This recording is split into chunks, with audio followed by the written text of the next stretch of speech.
Hi, good morning, everyone, and welcome to Unique Not Different. My name is Shamla, and with me I have Mr. Kelvin Thomas. Hi, good morning. And before I go into my interview, I just want you to picture something. We have a picture coming up of a baby, and imagine when you're about to have a baby, you know, the most important thing I would say, you want a healthy baby boy, a healthy baby girl. And sometimes your baby might born with a disability or with some type of health, you know, effect. But with Kanaya was born with Down syndrome. Then she was diagnosed with autism. And then, after some time, you would correct me, she was diagnosed with acute leukemia. And this is what Mr. Calvin Thomas and his family had to go through. And he's here to talk on behalf of his daughter and himself on what he went through, how he overcame, and what is Kanaya doing now. How you doing? Hey, thank you very much, Amla. My pleasure. Um, when you were already a father, not so? Yes, correct. Right, About 21-year-old son. right. And after you had Kanaya, she was first diagnosed with Down syndrome. That's right. How your mindset, how has that changed you? Yeah, it was actually at first it was very shocking for me, to learn that my child has Down syndrome, and I didn't have kind of information that I have now about Down syndrome.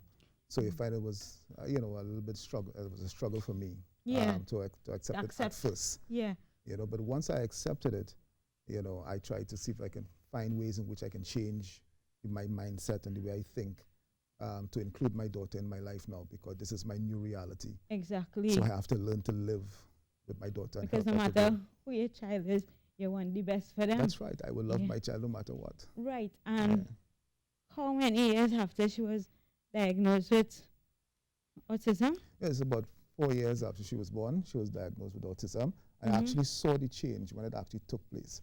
Her behavior just suddenly get a little more erratic, So yeah, about 4 years. And what about leukemia? Oh, leukemia came just shortly after.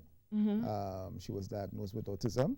Just a couple months later, we found out that she has autism because she was experiencing pain in her joints. Was she verbal in terms of how you knew she had pains and stuff? Well, she is nonverbal. Right. I need to mention that as well. But Right. she would be like in crying. I mean, and Yeah. she would fold her legs because she couldn't walk Okay. when she get pain. So we knew it was surrounded her joints. How old she was? She was 5. 5. Yeah, at the time. Okay. And Yeah. is she cure now? Oh, cancer went into remission. She's 10 years old now, doing excellent. Yeah. She's getting tall and so on. Okay. But it was a very difficult journey for us. Yeah. To have to deal with all these different conditions all at the same. And in terms of the systematic process, getting advice and knowing, because clearly how would you know to equip yourself with that beforehand? So how was that like?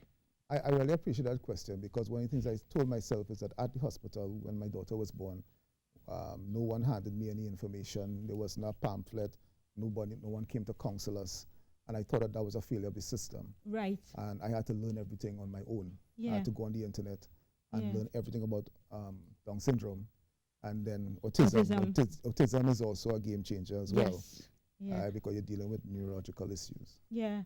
And as a father, I sure back then you had your job, etc. Yes. Yeah. How has that changed your whole, social aspect of your life as well as your professional life? Yeah. Well, one of the things I had to confront traditional manhood. I had to confront that prevailing mentality in men that doesn't necessarily allow a man to learn how to accept that kind of situation. So in many cases, men leave their family. I had to change, and that's the first thing I understood, that my limitations is my daughter's limitations. Right. So I had to change, and I understood that, and therefore I had to abandon whatever I understood previously was manhood, and develop a new manhood to include my daughter in my life. Yeah. And I had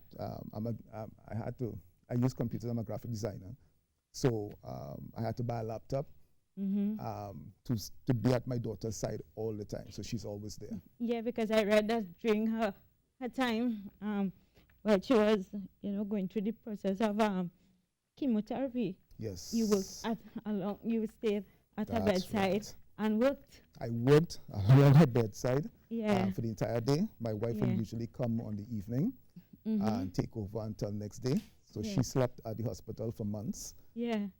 So yeah. I have a question. This question might be, but do you ever think about a day that you won't be here? What will happen to your daughter?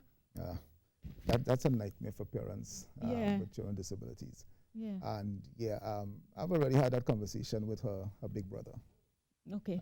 And he will take care of her in that eventuality. That is So my job is to make sure that they have all the necessary resources at home, that no one will kick them out, just to make sure that he would. Yeah. Yeah. But it's quite a challenge for many parents. Right. And you are advocate now. Yes. Yeah. I'm very happy to say that I'm a part of a group of parents advocating for children with disabilities. And what we are looking for is universal access. We want to ensure that our kids are not taken advantage of, that they can enjoy all the benefits that any other child, any other person in society enjoys. Right. And how is that in terms of causes? Because there are three things you have to deal with. How has that narrowed down your cause? Well, I'm learning as I go. Right. Yeah. But I'm willing to learn. Yeah. And I understand that at any stage of the game, that whatever knowledge I have is insufficient. So I have to keep developing and keep growing. And as I do that, I open greater opportunity for my daughter now to grow. Two more questions. Quick questions, right? The first one, from then to now, have you seen a change in terms of mindset, access, etc. for your child? I'm starting to. Okay. Right, but it's a long change. But I'm starting to see. And what advice would you give the parents? Because young parents, there are persons who are planning. It could be now or whenever want to have kids, and even having just quote unquote a normal child is life changing. It is. So what advice would you give? I would tell parents to give your heart completely over to the development of your child. And what you don't know, what you think that you're not prepared for, and most of us are not prepared for a child with disabilities, that's okay. Yeah. Don't panic. Go on the internet, find other parents. Other parents are willing to share. I'm willing to share with anybody who's willing to listen. Yeah, network. So network, and that is very important. Don't do it alone. Yes, and I also read that you allow your child to be very active. You take her out all the time, which is fantastic. Yeah. It's great, And I just want to say thank you so much. We run out of time, but thank you so much for coming, sharing your story. Seriously, I'm sure it may have impacted many. And with that being said, thank you so much for tuning in to Unique Not Different. My name is Shamla. Until next week, be good. Bye, guys. Unique Not Different on Now is powered by Sagicor. Wise financial thinking for life.